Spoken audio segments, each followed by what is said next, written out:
पाती प्रधानमंत्री के नाम। जय श्री राम। आगे समाचार यह है कि यहाँ सब ठीक है, पर मणिपुर की घटना को लेकर आपकी बहू काफ़ी आक्रोश में है। उसके सवालों के जवाब हमारे पास नहीं है। इस बार की पाती में उसने सीधे आपसे कुछ सवाल किए हैं।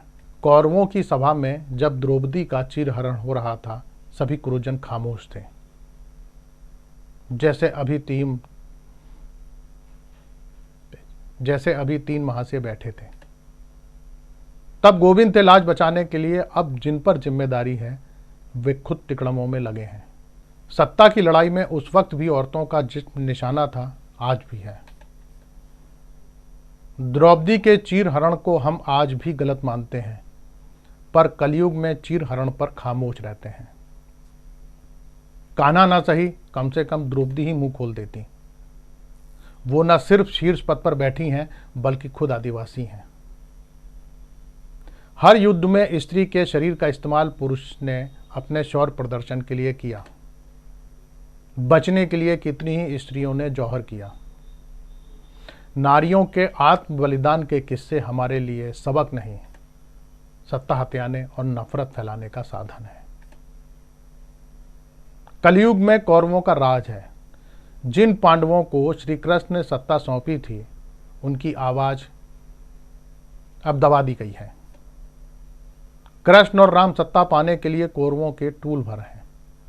जिन द्रौपदियों को सत्ता के नशे में क्रूर दुशासन ने सड़क पर निर्वस्त्र घुमाया, उनमें से अधिकांश एफआईआर होने के बाद आज भी अट्टहास करते घूम रहे हैं। मुख्यमंत्री कह रहे हैं इस तरीके के सैकड़ों मामले दर्ज हैं, इसलिए इंटरनेट बंद करा दिया गया। तय है, अगर यह खबर वायरल ना होती तो यह भी दबा दी जाती। सच छुपाने से ना तो पाप कम होते हैं, ना आहें। यह बात आपसे अच्छी तरह कौन समझ सकता है? आप तो धर्म की राजनीति करने का दावा करते हैं। खैर, आप बोले, आखिरकार आप बोले। तब बोले जब सुप्रीम कोर्ट ने स्वतः संज्ञान लेते हुए सरकार से कार्रवाई करने को कहा। वरना जब मणिपुर में बेगुनाह मारे जा रहे थे, आप कर्नाटक में चुनाव प्रचार कर रहे थे।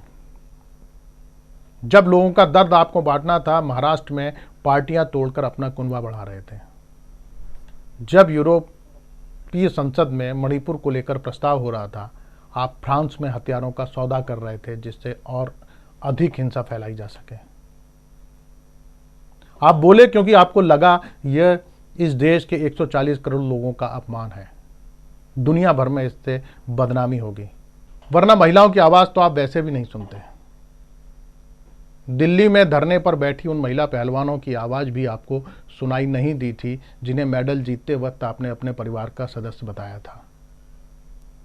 आप बोले तो कानून व्यवस्था पर बोले, पर शांति की अपील आपने अभी तक नहीं की।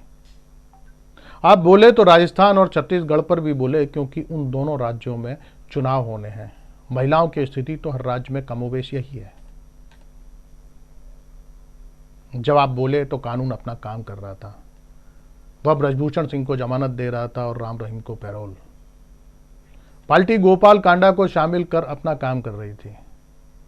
अपनी ही पार्टी के 12 सांसद विधायकों पर महिलाओं के खिलाफ किए गए अपराध के मामले दर्ज हैं। उन पर आप कभी नहीं बोले। बोले तो आप उस वक्त भी नहीं थे जब कठुआ में अपनी ही पार्टी के लोग बलात्कारियों के समर्थन में तिरंगा यात्रा निकाल रहे थे।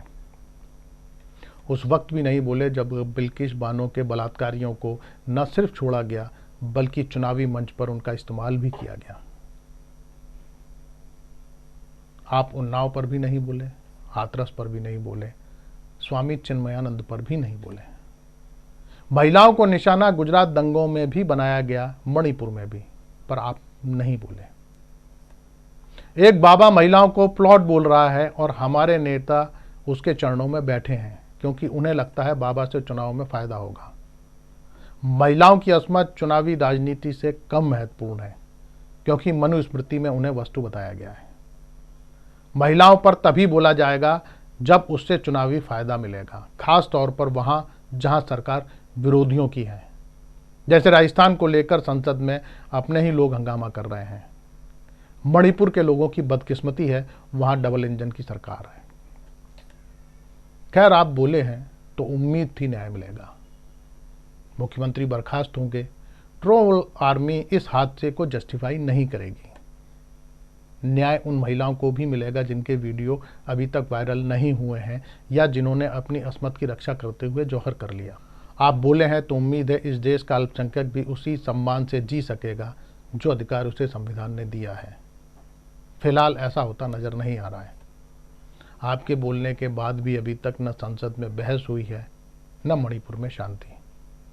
उल्टी यह आग मिजोरम तक जा पहुंची है। एक भारतीय नागरिक, सेवक राम की बहू। नमस्कार।